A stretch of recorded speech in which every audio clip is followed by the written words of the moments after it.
guys, welcome to the Masters of SaaS podcast, brought to you by Upraw Media, a growth marketing agency for SaaS, specializing in paid media, content, and conversion rate optimization. I'll be your host, Todd Chambers.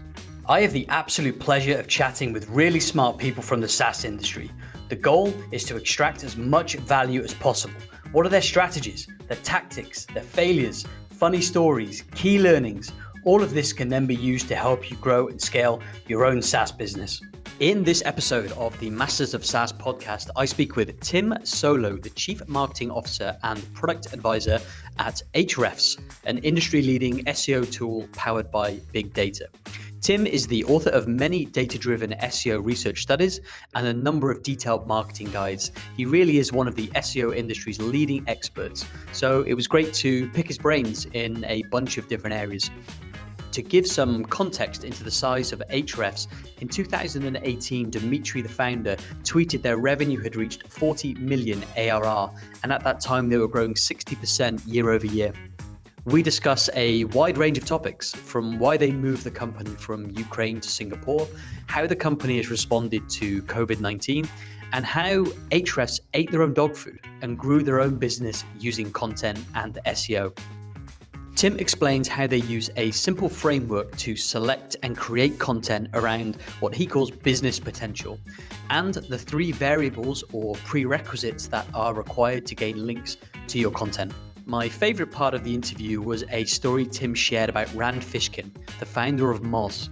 Tim spent an entire month creating a piece of content that he believed was his very best work. He reached out to Rand and asked for a tweet to share this amazing work. The feedback Rand provided was incredibly insightful and a powerful lesson Tim has carried with him ever since. I really enjoyed the conversation with Tim, and I hope you guys enjoy it too. So without further ado, let's jump into the episode. Tim, welcome to the show. Hey Todd, thanks a lot for inviting me. Cool, let's start off with the intros. Maybe you can explain for the audience who is Tim and how did you end up at Ahrefs? So Tim is the person in charge of marketing of Ahrefs, and Ahrefs is a tool set that you need if you do search engine optimization. If you do search engine optimization and you don't use Ahrefs, you're missing out big time. Mark my words. And the way I ended up being in charge of marketing at Ahrefs is actually quite boring, because I was simply the first marketer that our CEO and founder hired. I joined the company when the total team was like 15 people. So I wasn't technically the first marketer. I mean, by the time I joined the company, I was the only marketer, and I slowly grew my way to being in charge of. I guess our CEO and founder was happy with how I was handling the marketing for the company, and so he didn't put anyone above me, which I'm glad about. And maybe to give some context as well for people that aren't familiar with Ahrefs, what is the kind of, how do you quantify the company? What is maybe the revenue or the headcount or anything you're comfortable sharing? Yeah, so we are not a public company, so we don't really share our business numbers. But 2 years ago, in 2018, our CEO and founder Dmitry has tweeted that we've crossed 40 million in annual recurring revenue 2 years ago, and that we're growing at approximately 60% year over year with a small team, and small team is around 50 people. So these are more or less the numbers 2 years ago. You can extrapolate and guess where we are today. No problem. So you're originally from the Ukraine, I believe. Is the original founder also from the Ukraine? Yes, Dmitry is also from the Ukraine, and I guess the fact that I'm from Ukraine as well is one of the reasons why I was hired to Singapore to work at Ahrefs, and he brought me to Singapore. That was actually my next question, was why is the company's headquarters are in Singapore? How did that manifest, and how did you end up in Singapore? So as far as I know that story, Dmitry was choosing a place where to have the headquarters of the company, and he was looking at places like Hong Kong, some of the cities in the US like San Francisco, Singapore, and he simply enjoyed Singapore most of all because of the, I don't know, many factors like weather, ease of doing business, and many things. So it's actually not a question for me, it's more a question to our founder, why Singapore? And because the headquarters are in Singapore, when Dmitry hired me to join Ahrefs, he brought me to Singapore because like no matter what they say about remote work, face-to-face communication is quite productive. And I think that when team is together, you can get a lot more things done and more quickly than when you are working remote. Yeah, absolutely. One of the things that always amazes me about Ahrefs is the kind of the technical accomplishment of actually what Ahrefs does. And I was reading your website before this, and correct me if any of these stats are wrong, but you guys have almost 2 trillion backlinks indexed in Ahrefs. Is that correct? I don't even keep track of that number because it's at the point where it is incomprehensible. So you Yeah. kind of see this number, but your brain doesn't register it, so you don't have anything to compare it to. You don't meet those numbers in real life. So yeah, it's like trillions. I'm not even sure like how big that is at this point. It's huge. It's this black hole of the internet, and you guys are out there scraping and crawling and collecting all that information into libraries that we can all then use. So, how did the you obviously weren't with the inception of Ahrefs, but how did the company get started? I don't know if you have the kind of story of Dimitri and how it got going, but huge technical accomplishment to do that. How did it start? Yeah, I know kind of the basics of that story. So Dmitry himself has technical background. So he was a web developer or like developer in general. So he's very smart, and especially in technical side of things. So and he had some of his own projects in the SEO space. And then he was looking to launch another project, and I believe he needed a database of all PDF files. I think he wanted to launch a search engine for PDF files or anything along these lines. So he reached out to one of our today's competitors, Majestic, who also have database of backlinks, and he inquired about the price of API to get that data consistently from them. And they quoted him, I don't remember what, but he thought the price was too high, and that for this kind of monthly retainer, he would be able to build his own link index.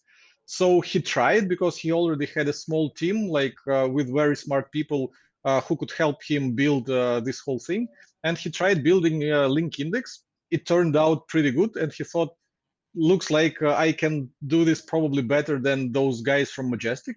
Why don't I turn this into a product? And this is how Ahrefs was born. Yeah, it's incredible. And I'm sure the tool well, it has developed so much since those early Yeah. days. It does so much now. How would you kind of summarize what Ahrefs does now for people that are looking to tackle SEO? Yeah, to summarize, Ahrefs does almost everything that you need if you're doing SEO. So yeah, I won't go into details because we can easily spend like hours and hours of me describing like what kind of tools and reports we have in Ahrefs and what are the use cases of those tools and reports. But so we have YouTube channel. So if you search for Ahrefs on YouTube, you'll find our channel, and we have a lot of videos that show people how to do different SEO related tasks with the help of Ahrefs tools and data. Yeah, thanks. COVID-19, we're living in a really, really strange world at the moment, and you guys are based in Singapore.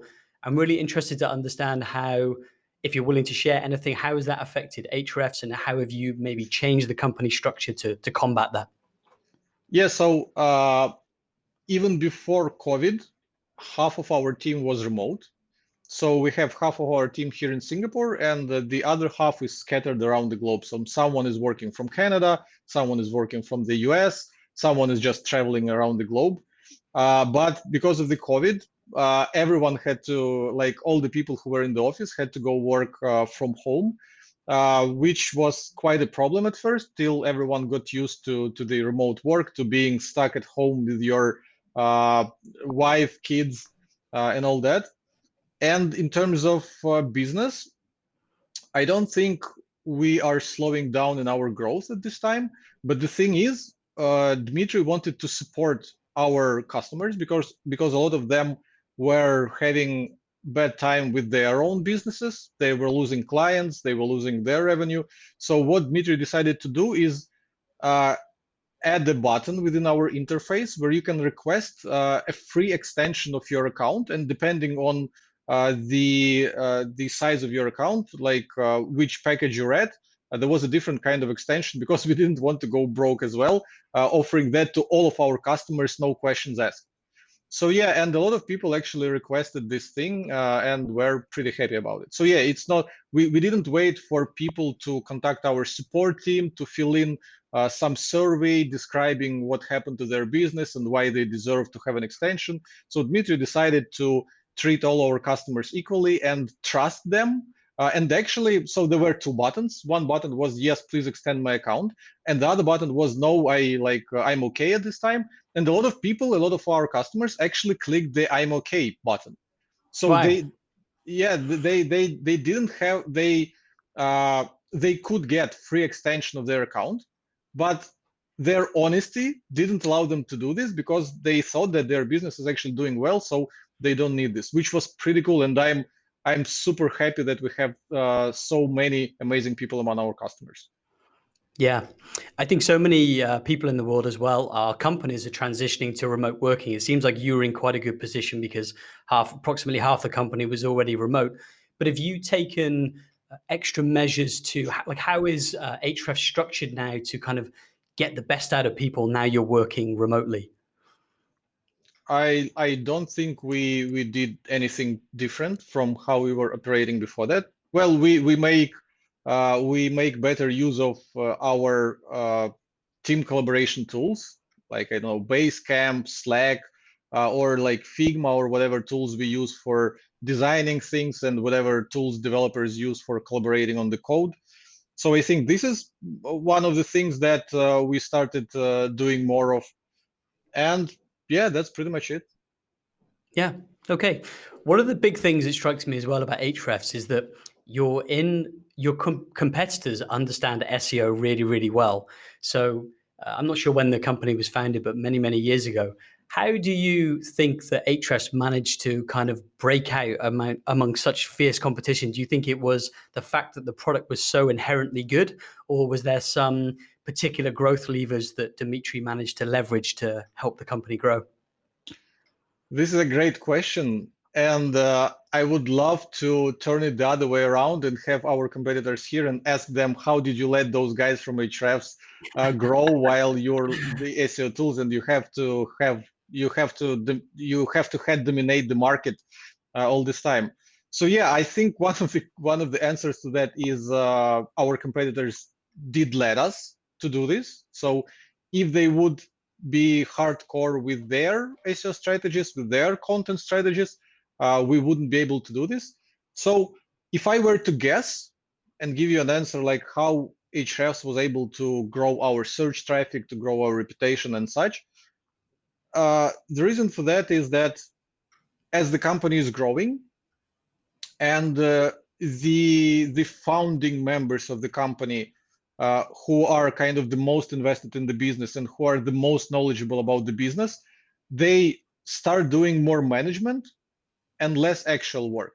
And so you hire, for example, for content, you hire writers who don't have the kind of expertise that you have, but they still have to write for your blog. So I think this is my theory. I think this is what happened to Moz. So people like Rand Fishkin had less time to contribute to the blog and come up with amazing content ideas because he had all those other tasks on his plate.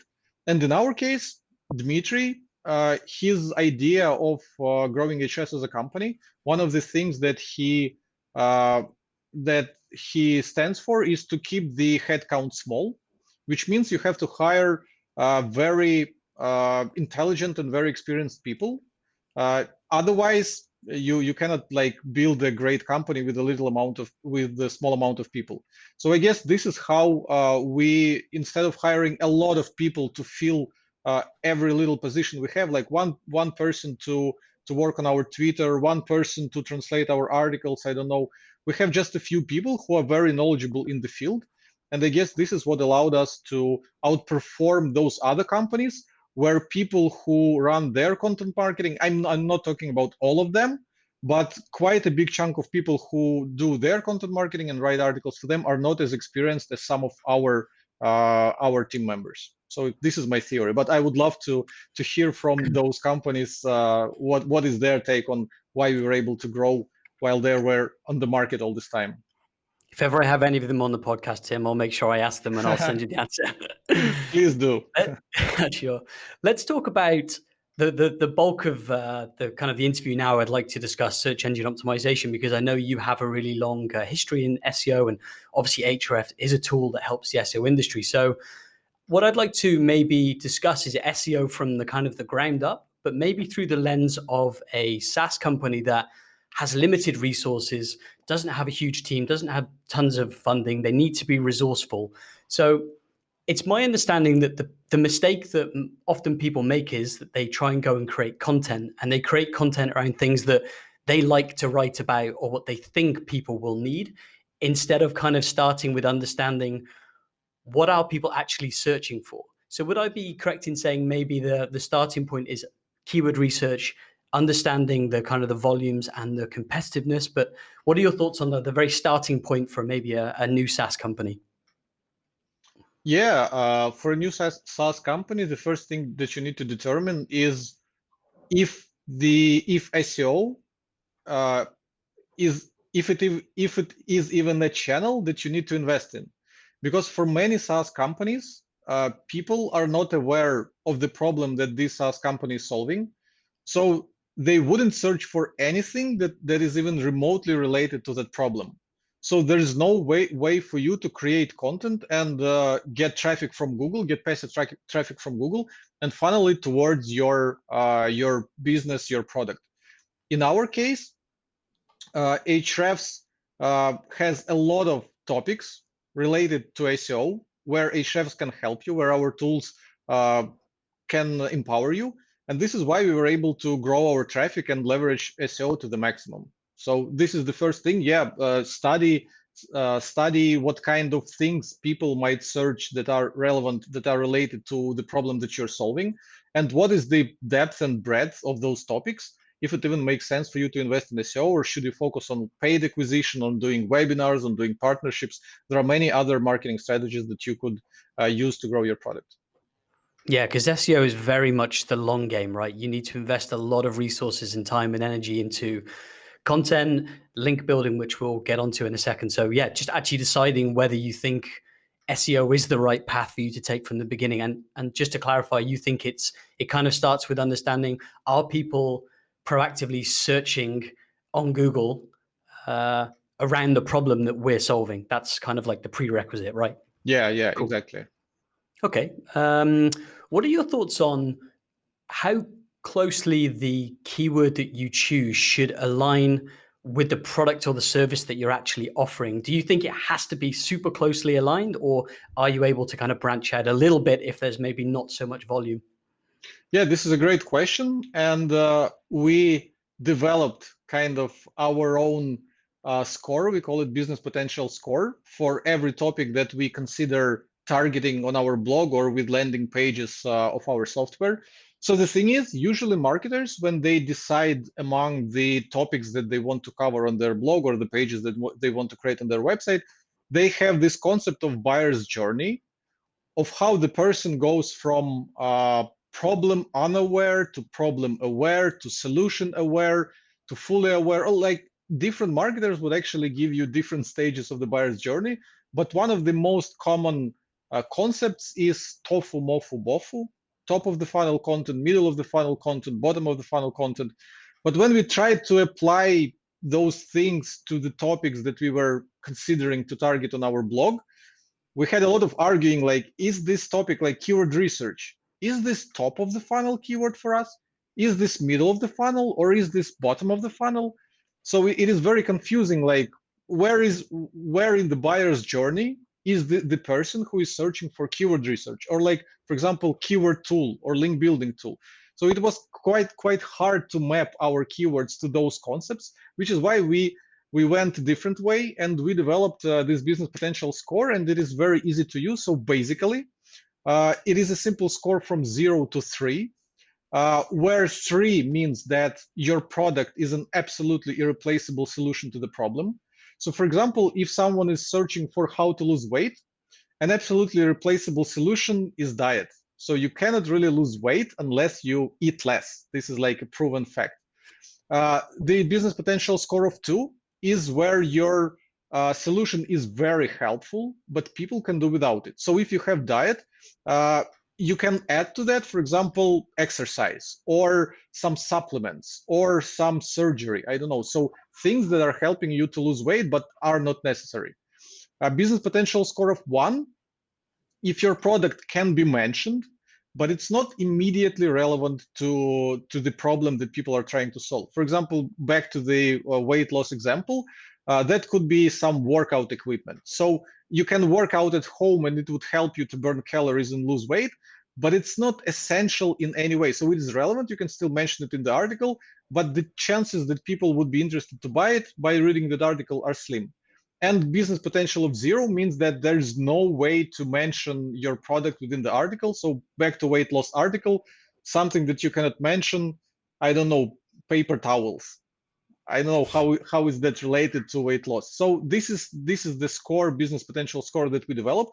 And whenever we create our content calendar, whenever we choose how we should prioritize the keywords that we've chosen to target, we try to assign them numbers based on how well we can pitch our product in that content. Yeah, that makes total sense. Going back to our kind of looking through the lens of a new SaaS company, and when they're looking, they maybe find, okay, these have good business potential. There's a good amount of volume here. I think we can create a really great piece of content around this, but it's super competitive. And I know Ahrefs will obviously give you these scores, and you can help rank those things. How should they tackle in the very beginning, where you have almost 0 domain authority? How should you then choose those keywords, balancing what you just said? This is a great question, and I don't think there's an answer to it. The way we kind of did it, if we look retrospectively to what we did, we simply targeted all the topics, regardless of how hard they were. So even if we knew that we would publish an article and we won't be able to rank for that keyword within a year, we would still write it because we need it. So because we think forward, and what we're going to do next, in about a year from publishing that article, we would go back and rewrite it, applying more knowledge and more experience that we have around this topic, coming up with more examples, pitching more of Ahrefs use cases. And over time, as we were updating those articles, making them better, and as we were writing new articles and growing our domain authority, getting more backlinks to our content, so as time went by, we were starting to rank for those challenging topics. So the thing is, if the topic is challenging, if the competition is high, and you understand that your chances to rank for the topic right now are 0, it doesn't mean that you need to put it down for later, because that later might never come. So you should target it right now, knowing that you won't rank for it, but at least by trying to rank for it, you will get a little bit of backlinks, you will get a little bit of exposure, a little bit of credibility, and then you can tackle this topic again and again and again. And finally, if you punch enough, you're going to break that wall. Yeah, that makes sense. What do you think about cornerstone content? And I'm no SEO expert, and maybe I've got the terminology wrong, but kind of creating this kind of cluster of content around one big theme. Do you think that's valuable as well when you're starting out, to maybe kind of map out what the roadmap of all the articles are and how they all fit together? Does that make sense? Yeah, I think there are different names for the strategy, like hub and spoke strategy, something along these lines. To be honest, we were able to grow our traffic without it, but right now we naturally arrive at the idea that we have a lot of content on our blog that is related, and we have to give our visitors some kind of entry page that would guide them towards all the individual articles on the same topic. So for example, keyword research. If you want to learn keyword research, you want to learn about keyword difficulty, you want to learn about search volume, you want to learn about keyword research tools. And it is simply convenient if people can arrive to a single page on your website, and that page will show them what other resources. It will give them like some general idea. So keyword research is about using the tools, is about understanding the metrics, it's about prioritizing your keywords. And then it would give you additional reading, because if you would just give them a guide that would take them 20 hours to read, they won't read it. So some kind of entry page with general information and links to further content would be useful. So Right now, we're doing that mainly from the user experience perspective. If it would help our SEO, great. But overall, I'm seeing that we were able to grow our traffic without necessarily mapping out our content from the start. So we first created content, and now we're trying to map it into clusters. Yeah, that makes sense. How, Tim, do you scale really good content? Like, this is the really, really hard thing. And this is a challenge that I face personally because in our business, the people that are usually subject matter experts are really busy, right? They're either managing clients, they're running the business. They don't have time because creating this amazing content takes so much time. How do you find subject matter experts, but then kind of also balance SEO best practice? Like, how do you scale really good content? Yeah, so that's the thing. I don't think we ever managed to scale our content because even today, we struggle to release 2 articles per week. It's mostly like 1 article per week. And we only have uh, one, two, three and a half writers, 3.5 people who write for our blog. So in 5 years of me running marketing for Ahrefs, I managed to hire only again three and a half people who are experienced enough to contribute the kind of content that I think would be valuable to our prospective customers. So yeah, there's no way to scale content if we're talking about content that requires a lot of knowledge and expertise, because the number of people who have the required amount of knowledge and expertise in every field is very small.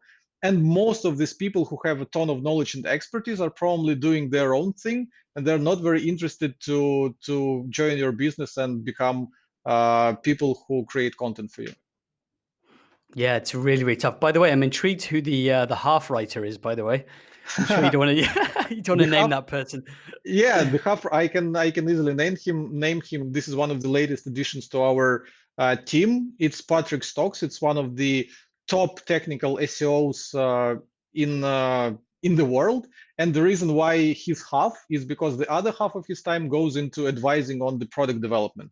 So he plays with our product, with our data, and so he participates in both teams, in the product team and in the marketing team. So it's not because he's bad. He's half because he only devotes like half of his time at best to our blog. Okay, I hope he's listening. Very good. Um, so, someone starting out again using the same lens, they've decided on what content they need. They can hire the right people to write the content. You then have this whole domain authority, reputation, trust. I'm not an SEO expert, but I believe link building is a super, super important part of this. So your content's ability to rank in a search engine is often predicated on how many people link to that article or they link to your domain. Maybe you can kind of explain the importance of domain authority and how that plays into it. Yeah, this is the fundamental thing that behind Google. So Google was started uh, with PageRank being at the core of its algorithm, and PageRank basically calculates how many backlinks from other pages your page have.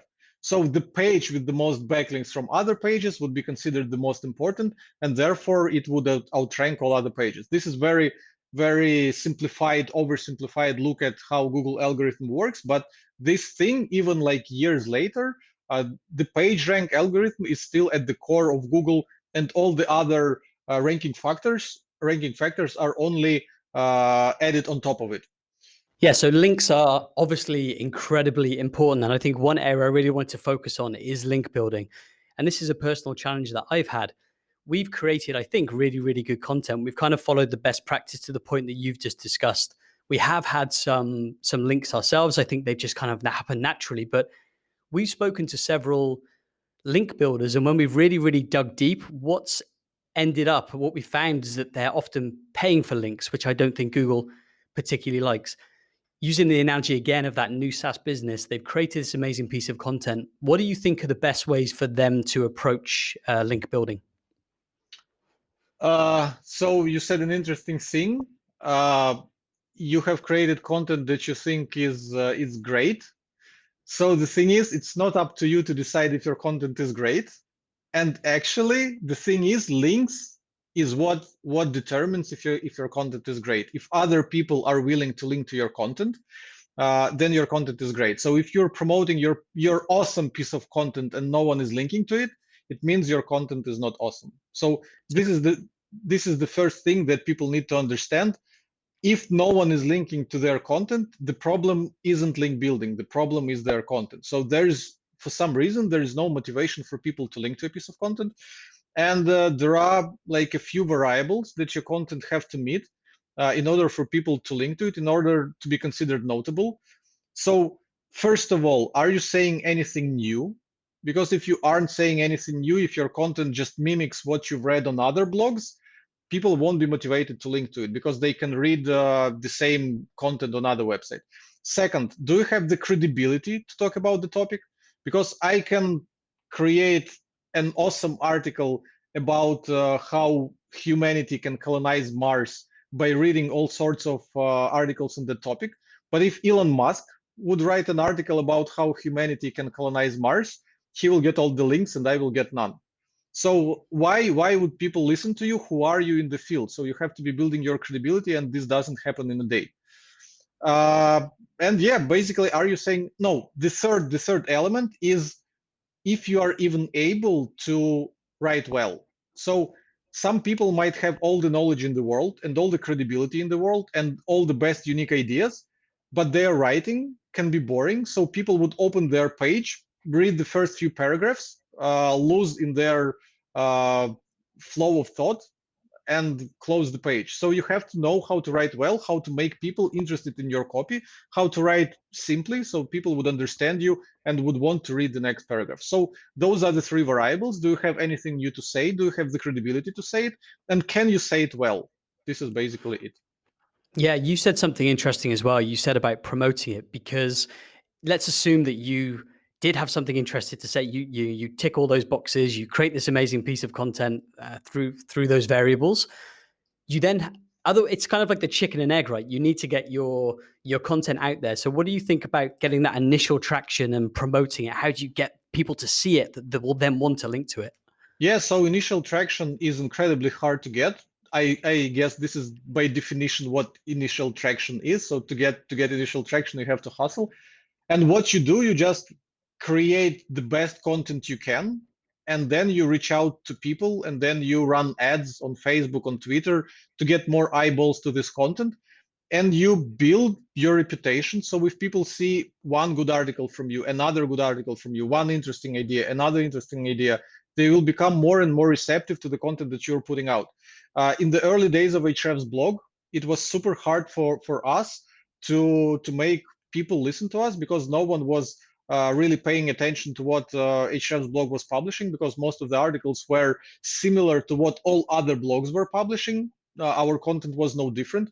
So it took quite some time for us and quite a few original ideas, original research for people to start regarding our blog as the source of some interesting information and start giving us the credibility we deserve. Yeah, understood. Would you say leveraging other people's audiences is a legitimate tactic when you're starting out? So, for example, you're doing this podcast now, I guess, because it's highly relevant to SaaS. And I see, Tim, you in all sorts of other blogs and webinars and podcasts. Do you think maybe that's a good place to find out where your potential audience hangs out and then try and get in there first to get your foot in the door? Do you think that's a good tactic? Yeah, of course, but podcast is actually a great example. So you can get links from podcast interviews.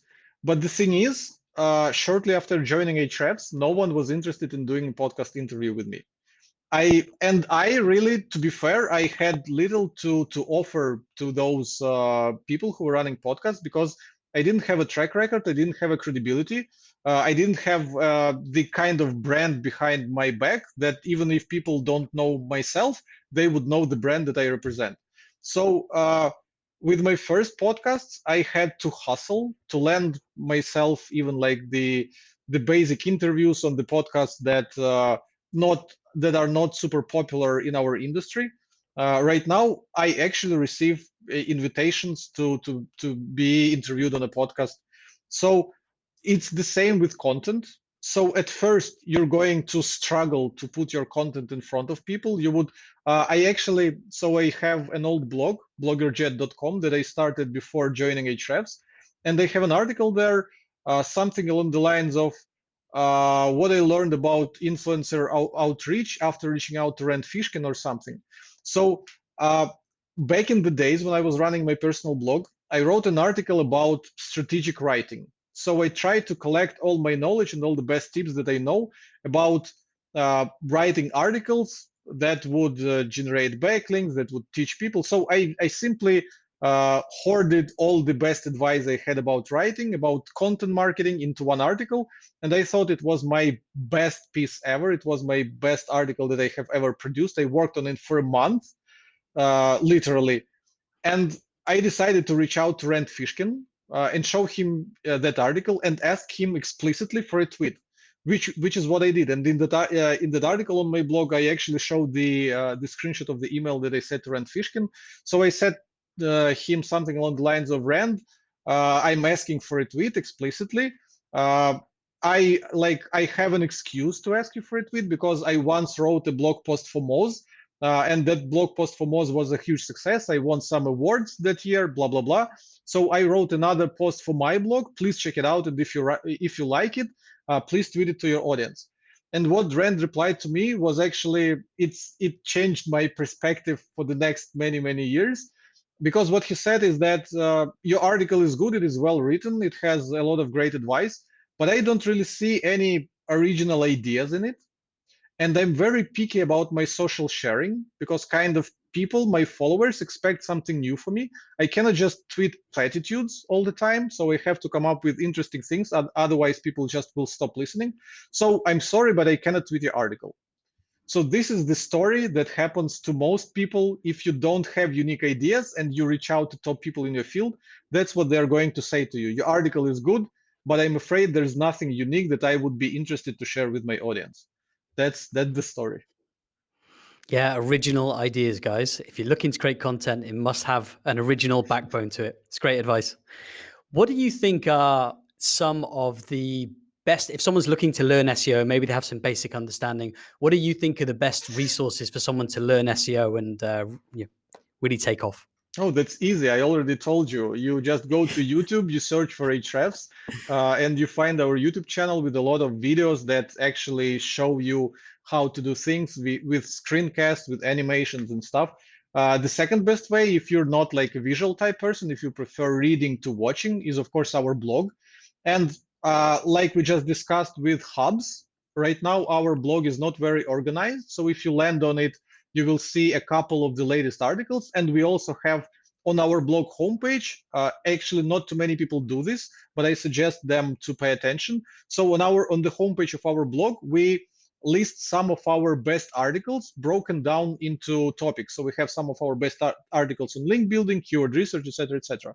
And we're looking to expand this section to be kind of an entry point to all the resources that we have on our blog. So yeah, instead of going to our blog, you can search for almost any SEO-related topic in Google. It is very likely that an article from Ahrefs would be somewhere in top 5. If it is not, you can just append the word Ahrefs, for example, keyword research Ahrefs, link building Ahrefs, SEO audit Ahrefs, and you will inevitably find some of our articles. And I'm sure you're going to like them because we spend a ton of time writing those articles, then rewriting them again, and then rewriting them again until they're perfect. One of the underlying things I'm getting from you, Tim, is advice for people that are looking to approach SEO is how incredibly hard it is and how much time and energy it will actually take. If you think you can just do some keyword research, create, a half-baked piece of content and, keep your fingers crossed and hope it's going to rank, that's really not the case. You really need to know that it's going to take years in most cases and a lot of energy and a lot of time. So I think that's a really good message. Yeah, but let's focus on another message. I don't want to scare people away from SEO because it is hard, it is true, but it is also incredibly rewarding. So back when I joined Ahrefs, their blog was doing 15,000 visits per month from Google, 15,000. Right now, we're doing almost 700,000 visits per month from Google alone, not counting referral traffic, direct traffic, traffic from tweets, etc., etc., etc. So imagine every month 700,000 people land on your content where you can teach them about your product, about your business, about your services. So this is why here at Ahrefs we don't have sales team. We don't do any product demos. We don't do any sales calls. People discover our content by searching for it in Google or YouTube. They land on our content, they educate themselves, and they become customers with us, having to persuade them to do so. So SEO, it is very hard. It is a long-term game, but at the same time, the person who wins at that game gets a huge reward. So let's focus on the reward and not on the hard stuff that SEO is. Yeah, understood. And I would just like to add to that as well. And on the positive side, not only is it incredibly rewarding for your organic rankings, but your content can then be used in a whole bunch of other channels. So, for example, in paid media. So instead of just saying like, "Hey," running ads on, "Hey, buy my shit," it's like we have actually good content that we can use for paid, which I think is also a prerequisite if you want to scale your paid media. Also, in your social media marketing, you actually have some interesting things to say. You can repurpose your content, you can chop it up, and you can, use all these other channels. So not only is it incredibly rewarding from that perspective, but it fuels the rest of your marketing as well. Yeah, we actually don't do any paid acquisition directly to our product, directly to any landing pages related to our product. The only paid acquisition we do is to drive paid traffic to our content. Because again, we spend so much time and effort, so many sweat and tears into creating each piece of content that it is almost a crime not to pour some money to promote it so that more people would see it. Yeah, makes total sense. Tim, if you don't mind, I'd just like to switch gears for a second and maybe ask you a few more kind of personal questions. And my first question to you is, how do you protect your time? Because I'm sure you get many requests for different podcasts, people wanting you to do different events. You have requests coming at you from the internal team. How do you decipher what is an opportunity or not, like a distraction in disguise? Like, how do you protect your time? So this is a great question, and I'm actually terrible at that. Because I was the kind of a yes person, so I would open every email I get and I would reply to almost 100% of all emails, unless it is like blatant spam. But lately, I've started to understand, like, as you get more traction, as the company that you work for gets more traction, or like the content that you produce get more traction, as your name goes out there, the amount of requests becomes overwhelming. So I'm at a point where I'm not able to handle them anymore. And it's fun, but your podcast is the last one that I'm going to do this year. Till the end of the year, I'm not going any new interviews because I want to focus on actually creating my content.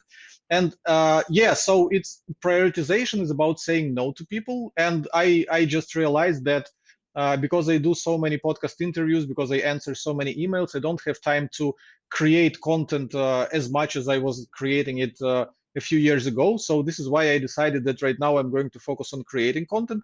And next year I'm going to go back to podcast interviews. I'm going to batch them together and do like dozens of interviews in a few months.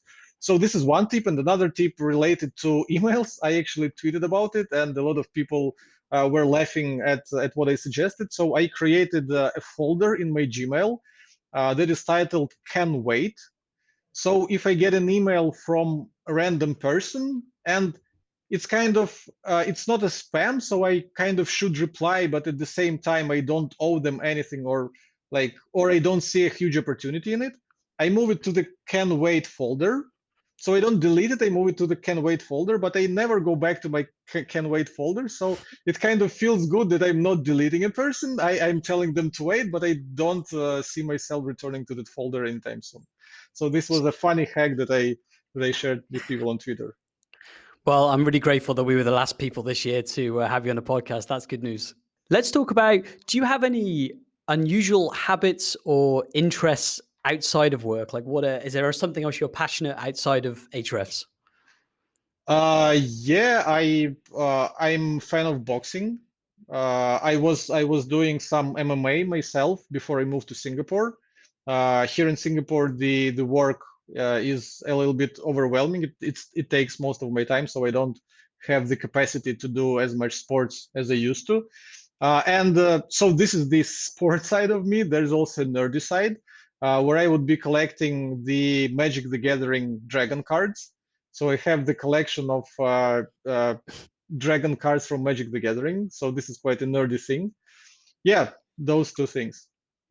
How's the boxing going? Are you regularly in fights, or is it just more of like training for boxing? Training, just training. Yeah, I'm not sparing like professionally or even semi-professionally, just like kind of like fitness. And I also like watching the boxing bouts, especially some of the Ukrainian boxers because they are on top of their game right now. So I feel proud to be Ukrainian and have some kind of association with those guys that are at the top of their game. What is some bad advice you often hear? And that can maybe be in SEO or it can be personal, but yeah. To be honest, I cannot say that any advice is bad. The bad thing about a ton of advice that I'm hearing is that it is pulled out of context. So a lot of people would advise doing things based on their situation. And other people who are in a completely different situation would think that this advice applies to them because they don't know the context. They would try it and they would think it was a bad advice. So I think this is the problem with getting advice from like a short tweet. So someone tweeted that you should do this, and now you think that it's the right thing to do. No, and actually, because I started to see this more and more, where people would disagree with other people who are advising something, I started to pay attention to it myself. And now, whenever I'm creating my content, whether it is videos or blog articles, I try to give people the context they need to understand in order to understand if the advice that I'm giving would apply to them or not. Do you have a favorite failure? And by favorite failure, I mean either it's funny or you had some kind of failure and there were some key learnings that have like helped you over the last several years. Uh, Probably the failure with having Rand Fishkin to tweet my article. You see, I'm still using that failure on podcast interviews. Yeah. Okay. Is there anybody you look up to and aspire to and to be more like them? And it doesn't have to be in the SEO space. Uh, it's a hard question. I don't know. I don't think I have like one idol, but what I'm doing right now is I'm trying to connect again because of the COVID situation. Everyone is sitting at home, and it's easier to jump on a call with them. So what I'm trying to do right now is connect with more people from the industry, but not for a podcast interview, but just to chat, like talk shop and discuss like what they are doing in their business, what we are doing in their business, how can we be helpful to each other and stuff. So yeah, I'm just trying to connect with people in the industry who have done something interesting to me personally and discuss those things. Yeah. My last question to you is just going to be around Ahrefs. Is there a goal for Ahrefs, or is there some change in the product tool or some kind of North Star that you're working towards in Ahrefs that you can share? Yeah, right now we actually kind of announced that little shift in our direction. So Ahrefs was originally positioned as a specialized tool for SEO professionals. But now we believe in those years we have improved our interface, expanded our offering, and created so many learning materials that we no longer think that Ahrefs tools, Ahrefs platform is only accessible to people who have lots of experience in SEO. So now, previously, when you go to our homepage, it was saying tools to help you get more traffic, outrank your competitors, and dominate your niche. So it was focused on tools for like SEO professionals. And we were bragging about our big numbers, which you mentioned previously, that we have like trillions of backlinks, thousands of servers, and all that kind of nerdy stuff that only professional SEOs are interested in. Right now, if you go to our homepage, the headline says you don't have to be an SEO pro to rank higher and get more traffic. So what we're trying to do with that headline and with the rest of our new homepage is we're trying to tell people who are interested to figure out SEO, but they are afraid that it is too complex for them. They wouldn't be able to do it. They wouldn't be able to grasp it. We're trying to tell them that, hey, at Ahrefs, we will help you to become the SEO. You won't be a professional, but you will have enough knowledge to start ranking higher and getting more traffic. And from there, you can consult with professionals, hire professionals, or whatever. So yeah, our direction is we're trying to make SEO accessible to more people, so that people would be able to at least take care of their basics until their website grows into something so large that they would need help of a real professional. Understood.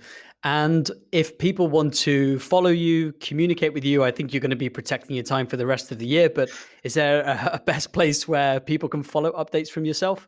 Well, I'm quite active and responsive on Twitter. So yeah, just follow me on Twitter. Reply on my tweets. Let's talk, because I'm trying to ask interesting questions and have discussions on Twitter with people whenever they reply to what I'm asking. Great. Well, thank you so much for your time, Tim. It was a really good interview, and I appreciate you doing this. Thanks a lot for inviting me. Yeah, you're welcome, and hopefully speak soon. Thanks for listening to the podcast, guys. If you want to get links to any of the resources we discussed in the interview, head over to uprawmedia.com/podcast. Until next time, take it easy.